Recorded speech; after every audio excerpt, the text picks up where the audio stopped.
Da revista número 6, Livros de Sabedoria, hoje a lição número 5, que é o segundo livro dos reis.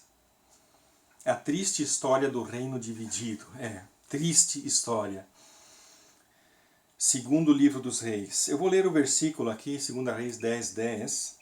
Sabei, pois, agora que da palavra do Senhor, que o Senhor falou contra a casa de Acabe, nada cairá em terra, porque o Senhor tem feito o que falou pelo ministério de seu servo Elias. 2 Reis 10:10. É um tremendo versículo que no correr dessa lição estarei comentando também. Então, o que é o livro de 2 Reis?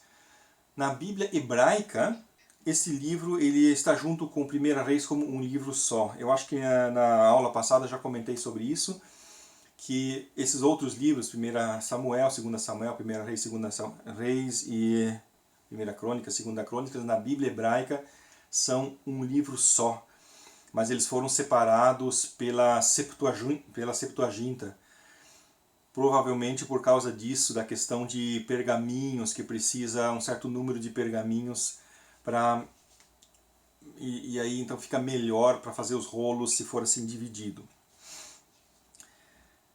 A partir de 1 Reis capítulo 12, os reinos de Israel e Judá seguem seus caminhos separados. Então, você precisa sempre ter consciência de que a palavra Israel, nessa lição, nesse contexto, vai significar o país do norte, porque são dois países, eles foram divididos, então eram dois países, o país do norte, as 10 tribos do norte.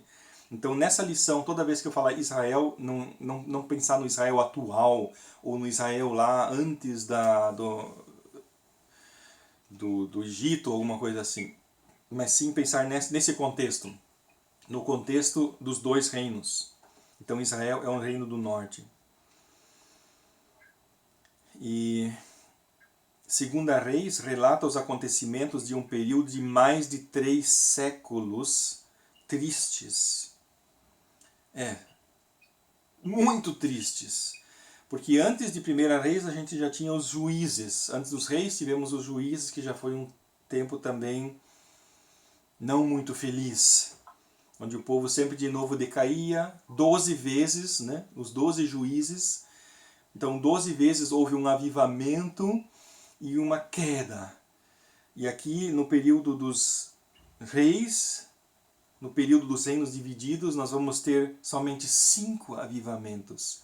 Então diminuiu bastante, né? E primeiro Israel, ou seja, o reino do norte, foi subjugado pela Assíria no ano 721 a.C. E mais tarde Judá, o reino do sul, foi tomado pela Babilônia em 586 a.C. Então tudo que tem antes de Cristo é ao contrário, né? Então 721 vem antes de 586. Ou seja,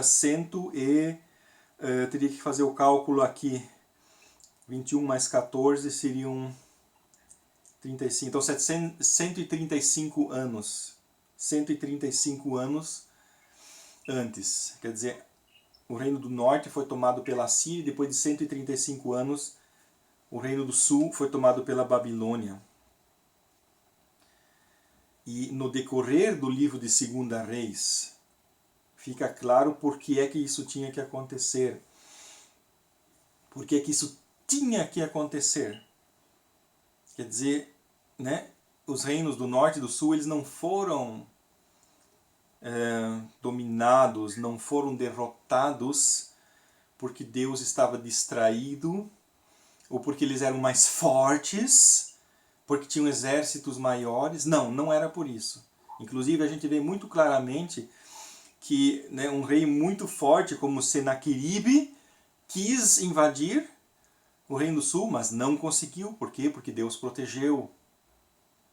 Então por que Deus não protegeu o reino do norte quando a Síria tentou tomar? Né? Por que Deus não protegeu? Isso vemos no livro dos reis. Por isso também é bem importante ler o livro dos reis. E essa história da dominação, da tomada do Reino do Norte e do Sul pela Síria, pela Babilônia, isso para nós é totalmente importante, porque isso vai trazer a explicação de muitas verdades espirituais, né, acerca da relação entre o comportamento do povo, entre a santificação do povo e a situação, a benção e assim por diante. E toda a queda do povo de Israel, quer dizer, por que Israel acabou caindo, né, na desgraça, vamos dizer assim, que se eu contar da graça. Cair na graça é agradar, desagradando a Deus, se afastando de Deus e se tornando a situação que está até hoje, que Deus, né, vamos dizer assim, colocou Israel, né, quer dizer, colocou o povo de Israel, os descendentes de Jacó, meio que num banho-maria, por assim dizer.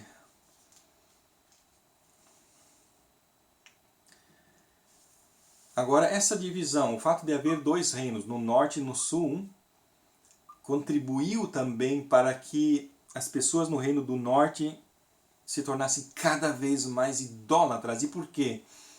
Porque muitos do reino do norte queriam adorar a Deus, gostariam de adorar a Deus, gostariam de buscar a Deus, e só que naquela época eles tinham que fazer o quê? Eles tinham que peregrinar para Jerusalém.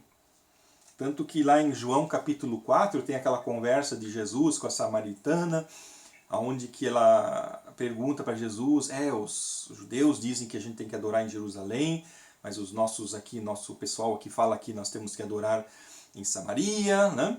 E tal, né? Quer dizer, aquela questão, onde que temos que se adorar? Onde que é o lugar certo de adorar? Então, eles achavam que o lugar certo de adorar era em Jerusalém. E tem pessoas que até hoje pensam isso. Temos que ir para Jerusalém lá para estar mais perto de Deus, ou alguma coisa assim, né? E Jesus disse, chegou o tempo em que os adoradores de Deus adorarão a Ele em espírito e verdade. Ou seja, traduzindo em palavras simples, não mais em Jerusalém, não mais em Samaria, mas sim em todo lugar.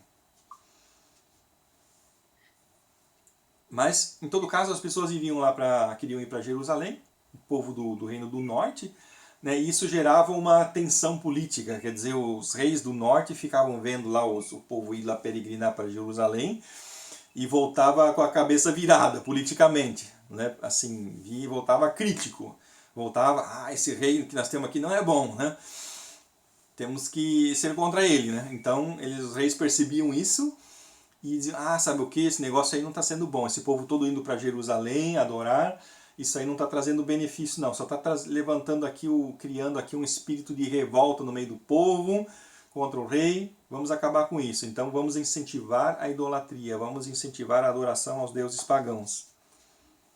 Então, por isso também que o reino do norte acabou caindo muito mais cedo que o reino do sul, porque lá a idolatria foi muito maior, esse era um dos motivos. Mas no Reino do Sul, por incrível que pareça, né, porque o Reino do Sul tinha tudo na mão, tinha Jerusalém, tinha o templo, então tinha tudo na mão para ser perfeitamente de Deus, né? Estar perfeitamente ao lado de Deus, adorar a Deus, tinha tudo. Para ser 100% de Deus, 100% fiel a Deus, tinha tudo. Mas não foi o que aconteceu. Somente poucos reis do Reino do Sul foram tementes a Deus, bem poucos. Retardando a ira de Deus por 135 anos. Esses 135 anos que eu falei antes. Vamos falar então sobre a Assíria. A Síria, um império que se estabeleceu ao norte da Mesopotâmia. Então, onde que fica esse norte da Mesopotâmia? Se a gente olhar no mapa atual, no Iraque, nós vamos ver que tem lá dois rios, Tigre e Eufrates, no Iraque, que correm, né, olhar no mapa, digamos, do norte para o sul, mais ou menos, ou no noroeste para o sul, mais ou menos assim, né, correm assim. Então a Síria ficava mais no norte, né, mais em cima, só para a gente ter a noção assim, mais ou menos aonde que ficava a sede do Império Assírio, porque esse império se espalhou para muito longe, por muitos e muitos países, né? Naquela época. Por isso se chama Império, né? Estendeu sobre Chipre, Egito, Mesopotâmia e Israel. Quer dizer, se espalhou por muitos países, por uma região muito grande, que seria o Oriente Médio, mais ou menos, de hoje. Isso lá naquela altura, lá mais ou menos, né, 1000 anos antes de Cristo, por aí, nessa altura, né? E, sim, os assírios construíram grandes edifícios e cidades muito famosas, como Assur, Nínive e Nimrod. O rei Sargão II tomou Israel e deportou 27 mil israelitas e estabeleceu outras pessoas em seu lugar. Essa informação é bem importante para o Novo Testamento, para a gente entender o Novo Testamento. Porque nós vamos ver depois que a Babilônia usou um método totalmente diferente. E os assírios usaram esse método. Eles tinham lá o seu pensamento, porque os assírios, né, queriam dominar o mundo, né? Dominar o mundo, né? Como os gregos queriam dominar o mundo, né? Os romanos queriam dominar o mundo e os egípcios queriam dominar o mundo, né? E a Rússia quer dominar o mundo e os Estados Unidos querem dominar o mundo, né? Mas enfim, cada um usa um método diferente. Cada um tenta do seu jeito, né? E os assírios, o jeito que eles usavam era a violência extrema, brutalidade extrema, e por isso as pessoas tinham muito medo dos assírios. Eles faziam coisas horríveis. Matavam as pessoas, maltratavam as pessoas até elas morrerem, para que as pessoas todas ficassem com medo deles e não se rebelassem. Porque esse é o ponto de toda a dominação. Como fazer que as pessoas não se rebelem. Como os romanos também, né? Eles tinham um outro método diferente para tentar atingir esse objetivo. Como fazer com que os povos subjugados não se rebelem. E o método dos romanos era mais assim, ao contrário. Era a paz, né? Era o diálogo e tal, né? Então os romanos, eles aprenderam muito na história, vamos dizer assim. E os assírios foram lá um dos primeiros, e eles achavam que se nós usarmos bastante violência, se nós pegarmos o prefeito da cidade, esquartejarmos ele na frente de toda a população, aí o povo vai entender, nós temos que obedecer esses assírios aqui, porque senão o negócio vai ficar feio para nós, né? Mas não ajudou. Esse método não funcionou muito bem, mas eles eram brutais, eles eram extremamente brutais. E o que eles fizeram aqui? Deportavam quase toda a população, espalhavam ela para o mundo inteiro. Então eles achavam, se a gente fizer isso, o povo nunca mais vai se revoltar, porque vai ser uma mistura de povos. Eles levavam lá, sei lá quantos judeus para Grécia, outros para Egito, mais um tanto para Babilônia, mais um tanto para Edom, mais uns tanto para Síria, né? Ou mais uns outros tantos para Turquia, mais uns outros tantos para... Enfim, espalhavam para o mundo inteiro, e daqueles todos os lugares traziam as pessoas para Samaria. Então ali em Samaria tinha uma mistura de tudo que era coisa. Tinham alguns egípcios, alguns turcos, alguns gregos, alguns, né, de tudo que era lugar um pouquinho, e aquela mistura toda, eles mal e mal se entendiam, vamos dizer assim. Então eles também nem tinham muita chance de se rebelar, vamos dizer assim, porque eles nem se entendiam entre si. E assim, mais ou menos, os assírios, eles imaginavam, né? Se nós fizermos desse jeito aqui, nós praticamente garantimos que os povos que nós subjugarmos não vão se rebelar. Só que isso teve consequências catastróficas para o povo de Israel, que aquelas, né, 10 tribos se perderam. Isso nós logo vamos ver, né? E o interessante é que Senaqueribe, que foi o filho de Sargão II, filho, ou enfim, talvez um neto, não sei, não tenho certeza, ele tentou tomar Judá sem sucesso. Tentou tomar o Reino do Sul. Agora imagina se Senaqueribe tivesse conseguido tomar o Reino do Sul, então todos os descendentes de Judá teriam desaparecido. Porque as 10 tribos do norte desapareceram, ninguém mais sabe onde elas estão. Se Senaqueribe tivesse conseguido, então ele teria feito a mesma coisa, e hoje não existiria mais povo de Israel, não existia mais judeus não existiria mais, porque eles teriam espalhado para o mundo inteiro. Então isso seria terrível. Já foi ruim que as 10 tribos desapareceram, quer dizer, 9, né? 9, porque a tribo de Levi sobreviveu porque trabalhava no templo, né? Para entender melhor os assírios, sugerimos procurar livros, por exemplo, o Manual Bíblico, ou assistir a um documentário sobre essa civilização avançada. Então tem lá um livro maravilhoso chamado Manual Bíblico, que traz muitas fotos de monumentos antigos, coisas que foram descobertas pela arqueologia, fotos de muita coisa que ajuda a gente a entender como era aquela civilização daquela época. Fotos de tabuinhas, né, porque os assírios eles escreviam em cima de tabuinhas de barro, né, com as letras chamadas cuneiformes. Então, fotos daquilo. E tem cidades antigas lá que tem aquelas pinturas que eles faziam e tal. Então, no manual bíblico traz muita coisa. Inclusive, o manual bíblico ele é maravilhoso para a gente entender a Bíblia, porque até hoje, no Oriente Médio, em muitos lugares, as pessoas ainda vivem como há 3.000 anos atrás. Ou bem parecido. Quer dizer, lá no deserto, nas tendas, com os camelos, com os cavalos, com as vacas, com as ovelhas, né? Então vivem de um modo muito parecido como naquela época. Então, e também a geografia dos lugares, as montanhas, os rios, os vales, muita coisa é quase igual como era 3.000 anos atrás. Então o manual bíblico consegue mostrar isso de um jeito legal, assim, trazendo fotos daqueles lugares, mostrando cidade tal e tal, que lá naquela época ficava em tal lugar, aí mostra a foto como é hoje daquele lugar, e a gente vê que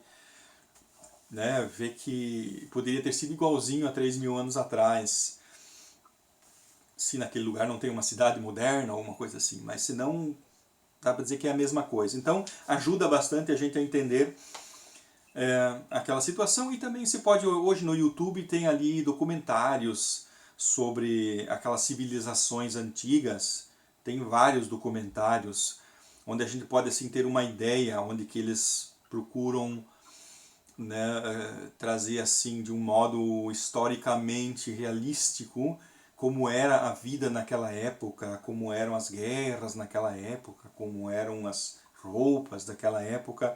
Então acho que é bem interessante assistir um documentário desses para ter uma ideia melhor sobre aquela época. As 10 tribos perdidas, próximo título, as 10 tribos perdidas.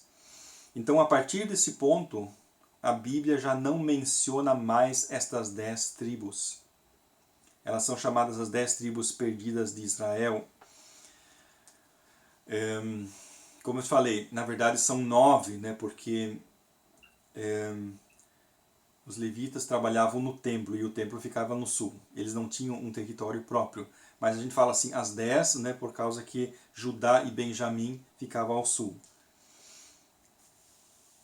Elas foram irrevogavelmente perdidas.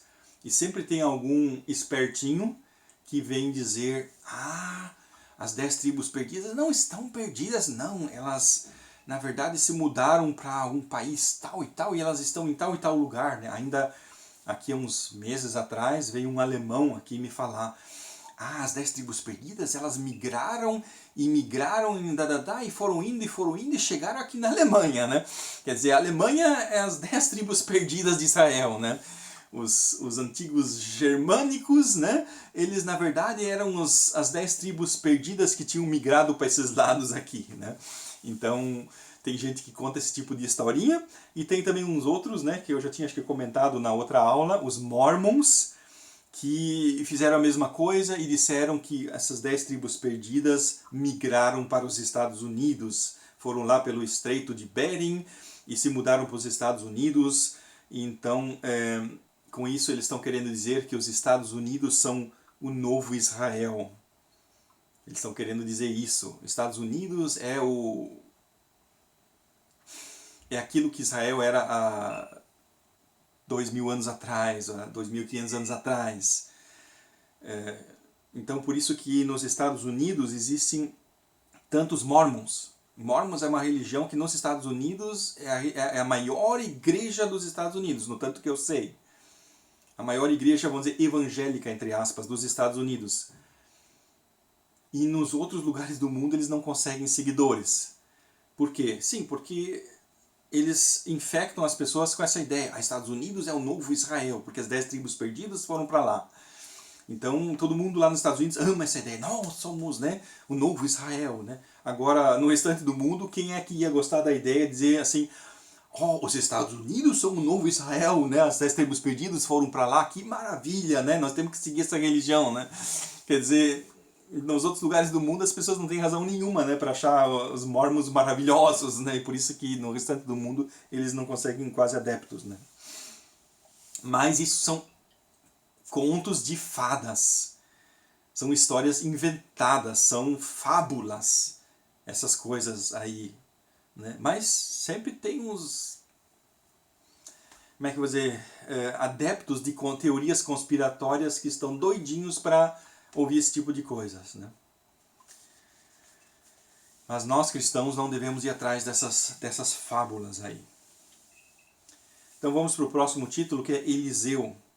Eliseu. Nossa, Eliseu para mim tem um grande significado, porque eu na minha infância gostava de ouvir as histórias de Elias e de Eliseu.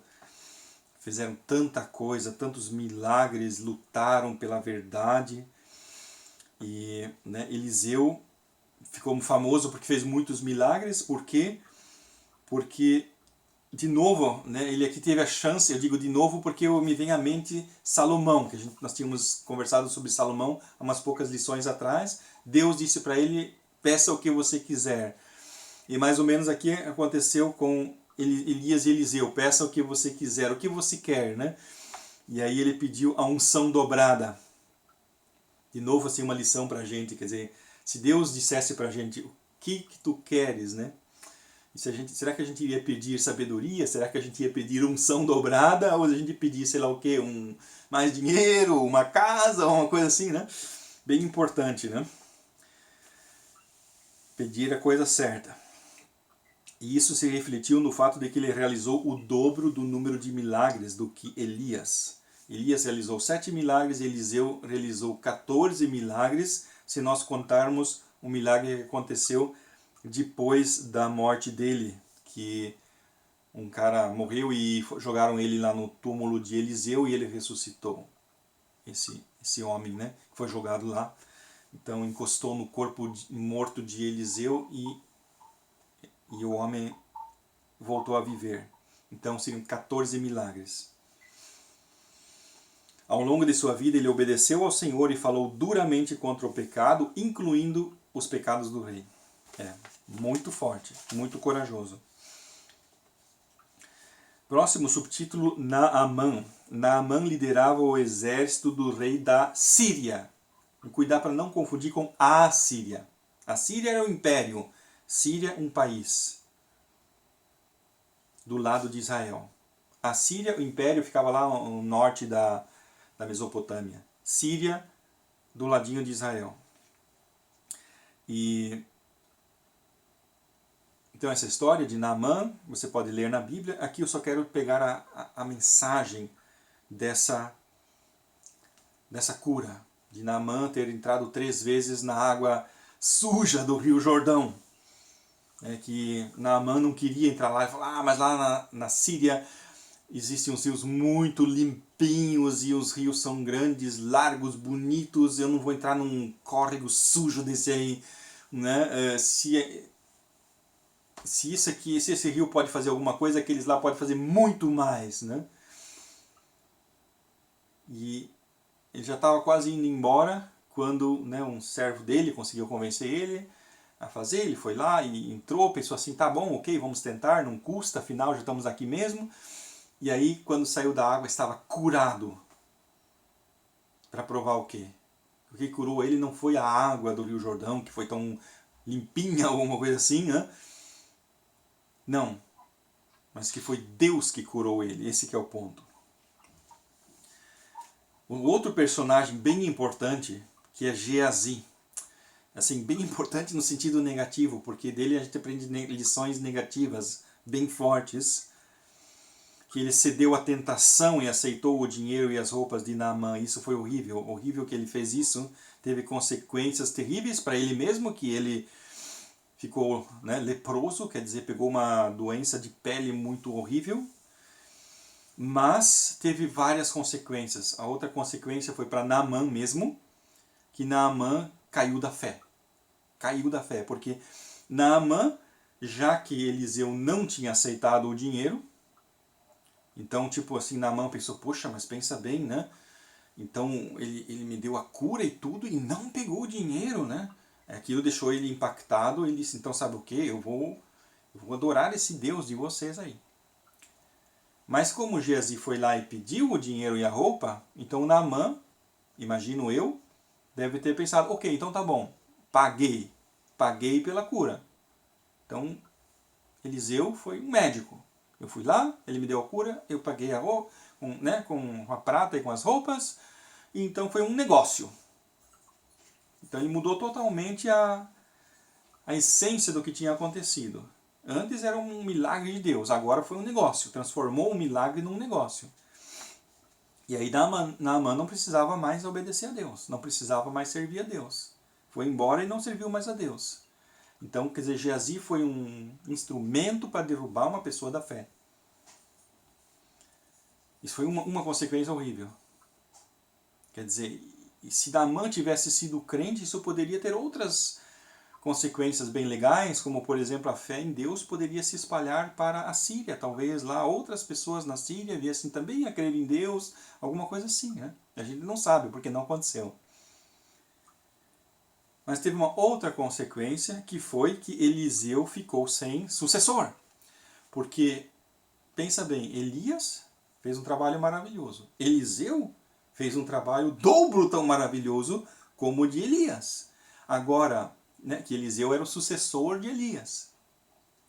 Agora poderia ter vindo Geazi e ter feito um trabalho de novo dobro tão bom como Eliseu. Isso poderia ter acontecido. Né, vamos dizer assim, se a gente manter a mesma linha de pensamento. Mas por causa desse pecado de Geazi, que ele cedeu a essa tentação de pegar aquela prata e aquelas roupas, Eliseu ficou sem sucessor. Isso teve de novo consequências horríveis, principalmente para o povo de Israel, que aí não teve aquele profeta que ficava pregando contra o pecado. Então, o que Geazi fez foi aquilo que Jesus chama de colocar um tropeço para o pecado. Eu leio aqui da Bíblia na linguagem de hoje, Lucas 17, 2. Seria melhor para essa pessoa que ela fosse jogada no mar com uma grande pedra de moinho amarrada no pescoço do que fazer com que um destes pequeninos peque. Quer dizer, um tropeço para o pecado. Geazi fez isso, ele colocou um tropeço para Naamã, porque Naamã caiu da fé por causa disso. Então esse tropeço, hoje, o que significaria nós colocarmos hoje um tropeço para alguém? Por exemplo, um novo convertido, uma pessoa que se converte para Jesus, a gente não deveria pedir o dízimo para um novo convertido. Por quê? Porque eles têm que entender que isso que nós estamos fazendo por eles é por amor. Nós temos que pedir o dízimo dos que já são crentes há mais tempo, que já entendem o que significa a obra de Deus, que ela precisa de apoio, que ela precisa de finanças e tal e coisa. Mas os novos, eles têm que entender que nós estamos fazendo isso por amor a eles. Nós estamos levando a palavra para eles por amor. Nós não devemos colocar tropeços, não começar a exigir coisas deles, mas sim fornecer as coisas para eles, como uma criança. Uma criança, os pais não podem começar a exigir coisas de uma criança recém-nascida, ela não tem capacidade de fazer coisas. Os pais só dão. E assim, o novo convertido, a gente dá as coisas para ele, a gente vai, a gente ajuda, a gente faz o que está ao nosso alcance, né, para ele perceber o nosso amor. E só mais tarde é que ele vai entender que ele também tem que dar a sua parcela, como uma criança quando cresce, que daí começa a ajudar em casa, começa, sei lá, lavar a louça e assim começa a fazer coisas para ajudar a família. Próximo, Ezequias, próximo título, próximo personagem, Ezequias ele foi um instrumento de renovação espiritual e prosperidade para o Reino do Sul durante 29 anos, porque ele tinha uma grande capacidade de liderança. Isso é algo importante, nós vamos estudar isso no curso de liderança, como é importante saber organizar bem um país, né, administrar bem um país, ou enfim, uma igreja. E porque como ele foi temente a Deus, a bênção de Deus ajudou, então tudo contribuiu. Ele, a capacidade, a sabedoria dele, a bênção de Deus, então isso gerou uma coisa maravilhosa. Ele proibiu a idolatria, quebrou os ídolos, derrubou os postes ídolos, e nós vimos que esses postes ídolos eram, né, um tipo de uns pilares, vamos dizer assim, de madeira, e que representavam a deusa Astarte. E esmagou a serpente de bronze que Moisés tinha feito. E aí a gente entende, né, como, por exemplo, por que Jesus não deixou nenhuma relíquia, por que Jesus não deixou nenhum objeto, por que Jesus não deixou nada para trás, porque o ser humano é muito idólatra.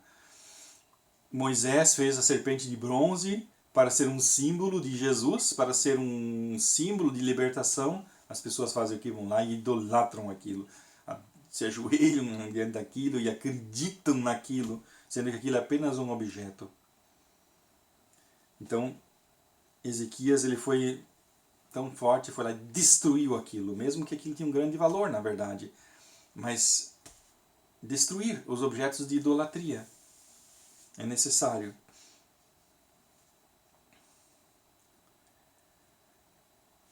Próximo personagem bem importante, Jonas.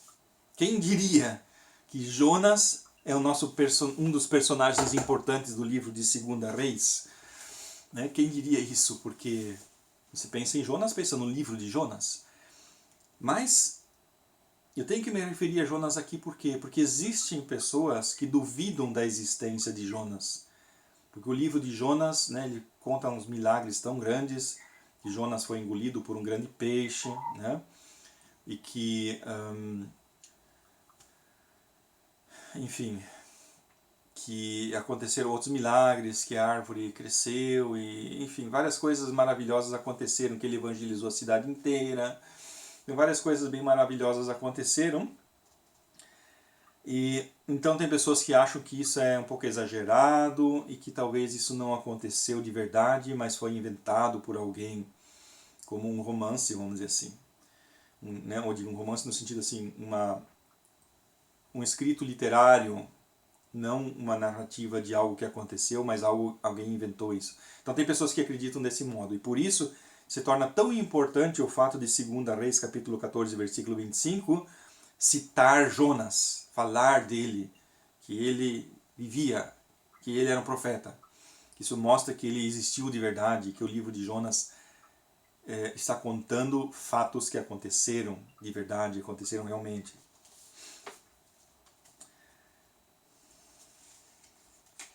Vamos então para o próximo título grande, que é a mensagem. Qual é a mensagem do livro dos reis?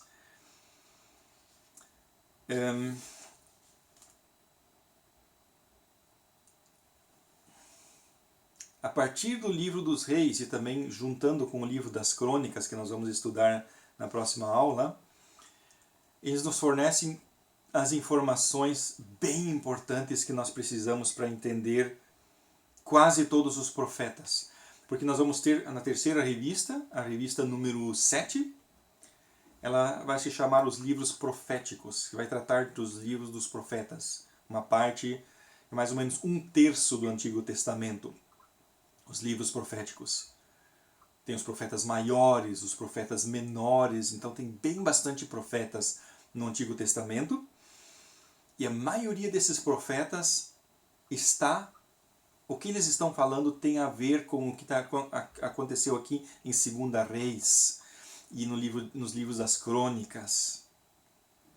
A maioria dos profetas, o que eles falam tem a ver com isso. Se nós não entendermos esse livro de 2 Reis aqui, nós não vamos entender os profetas, porque eles estão falando, né, da destruição de Jerusalém, do cativeiro, do castigo, porque isso tudo é um castigo pelos pecados que Israel tinha feito antes, da idolatria e tudo. Então esse livro explica os profetas, vamos dizer assim. Mesmo que não está escrito aqui, esse livro foi escrito para explicar os profetas, mas né, lendo ele a gente tem o pano de fundo histórico para entender os profetas. Outra mensagem importante que nós podemos tirar é a diferença entre os líderes obedientes e os líderes rebeldes. O tempo inteiro, no livro de Reis, está enfatizando isso. O rei tal era desobediente a Deus, o rei tal era obediente a Deus, sempre enfatizando isso. Um era obediente, o outro era desobediente. Deus queria um povo santo, Deus quer ter um povo santo, e nós cristãos, quando nós cremos em Jesus, Deus quer que nós sejamos santos. Deus queria que o povo de Israel fosse um povo santo, mas ele não foi. Então por isso Deus castigou. Os juízos anunciados se realizaram. Os profetas tinham falado, né? Quer dizer, eu digo tinham falado, para nós assim pode causar a impressão, mas calma, os profetas eles não estão lá no final do Antigo Testamento? Sim, mas nós temos que saber que os livros do Antigo Testamento estão totalmente fora de ordem. Tanto que em uma lição, eu não lembro qual, sim, na terceira revista, eu vou ter bem no início um quadro explicando quando cada profeta viveu. E a gente vai ver que os profetas profetizaram mesclados com o restante do Antigo Testamento. Com os livros lá, desde Juízes em diante, até aqui Crônicas e tal, os profetas estão mesclados lá dentro, misturados, e assim, cronologicamente. Na verdade, aqui eu deveria estar falando sobre os profetas, um pouquinho sobre um profeta tal, e depois sobre outro profeta, e sobre outro profeta, para a gente entender que os profetas estavam trabalhando, enquanto nós estamos falando aqui de reis e tal, na verdade os profetas estavam trabalhando. Nós estamos falando aqui, por exemplo, de Elias e Eliseu, que também eram profetas, só que eles não eram profetas literários, eles não escreveram livros, mas alguém escreveu contando o que eles fizeram. Já os outros profetas, né, como Daniel, Ezequiel, Oséias, Joel, Amós, Obadias e tal, eles escreveram, eles mesmos foram lá e escreveram. Por isso eles são chamados de profetas literários. Mas o tempo de trabalho deles foi isso aqui, foi durante o tempo de reis. Muitos deles trabalharam durante esse tempo aqui, enquanto tudo isso aqui estava acontecendo. Esses reis do norte, reis do sul, eles estavam vivendo, tinha vários profetas que estavam profetizando nesse tempo. Não podemos perder esse detalhe de vista. Podemos reconhecer pelos acontecimentos o modo como os líderes arruinaram o povo. Quer dizer, os reis maus destruíram não apenas si mesmo, mas destruíram todo o povo. O povo foi levado cativo, por quê? Porque estava mal liderado. O que, de novo, é um argumento a favor do curso de liderança. Nós precisamos bons líderes. A obra de Deus precisa de bons líderes. Maus líderes destroem o povo, a fé do povo, destroem o relacionamento do povo com Deus, destroem a igreja. Uma mensagem, vamos dizer assim, que a gente acaba tirando desse livro de 2 Reis. No livro de 2 Reis tem algumas palavras e frases que são repetidas várias vezes, e como você já sabe, que eu sempre falo, né, se quer entender um texto da Bíblia, olhe, entre outras coisas, olhe coisas repetidas, palavras repetidas, frases repetidas, ajudam a gente a entender a ênfase. Então, por exemplo, a palavra homem de Deus aparece 36 vezes. Homem de Deus. Quer dizer que o livro de Reis está enfatizando isso. Existiram ali pessoas como Elias, como Eliseu, que eram enviados de Deus, testemunhas fortes de Deus. Outras duas frases que aparecem constantemente no livro de 2 Reis: ele fez o que era mal aos olhos do Senhor, ou ele fez o que era certo aos olhos do Senhor. Sempre enfatizando isso. Resumindo a vida de um rei. Quando o rei morreu, aí o autor do livro de 2 Reis escreveu lá embaixo, ele fez o resumo da vida dele. Foi bom? Foi mal. Fez o que era bom aos olhos do Senhor, fez o que era mal aos olhos do Senhor. Resumindo. Né? Outra palavra, a expressão que aparece 24 vezes, a palavra do Senhor. Aí a gente vê que está enfatizando isso, que Deus é um Deus que fala através dos profetas, que são o que? Alto-falantes de Deus. A palavra do Senhor. Deus está falando através dos profetas. 8 vezes aparece uma outra expressão que é a ira do Senhor. Muitos dizem, não, mas Deus ele é um Deus bom e tal, né? Deus ele é bonzinho, né? Eu falo, a diferença entre bom e bonzinho é muito grande. Deus não é bonzinho, Deus é bom. Ele é a fonte da bondade. Ele é a fonte de tudo que é bom. E exatamente por isso é que ele não gosta de coisas ruins. Né? Quer dizer, ele gosta de coisas boas. E como os reis aqui foram muito maus, Deus, né, chegou num ponto e disse, Deus ficou zangado. Zangado porque os reis estavam sendo muito maus. Então, a ira de Deus, né, chegou a um ponto que vamos dizer assim, a barragem estourou. Deus ia avisando, o que vocês estão fazendo não está certo, o que vocês estão fazendo não está bom, isso não está correto. E ele sempre, Deus é bonzinho, né? E tal, né? Chegou um ponto, a barragem estourou. E aí veio a ira do Senhor, o castigo de Deus. Podemos memorizar a estrutura dos livros de Reis mais facilmente se notarmos que os 2 livros de Reis, vamos pensar nos 2 livros de Reis junto, primeira e segunda Reis junto, como um bloco. Tem 2 características bem interessantes. A primeira, que eles iniciam com o rei Davi e terminam com seu último herdeiro. Interessante, né? Primeira e segunda Reis começa com Davi, termina com o último rei da dinastia de Davi.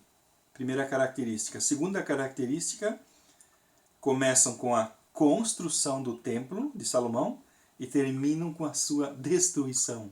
Bem interessante. 2 livros, só 2 livros. No início fala da construção do templo e no final desses 2 livros, da sua destruição. Bem forte. Vamos então, eu vou ler aqui as perguntas que nós logo vamos debater. Pergunta número 1. A maioria dos reis de Judá eram bons ou maus? Segunda pergunta. Como podemos saber que Eliseu recebeu de fato porção dupla da unção?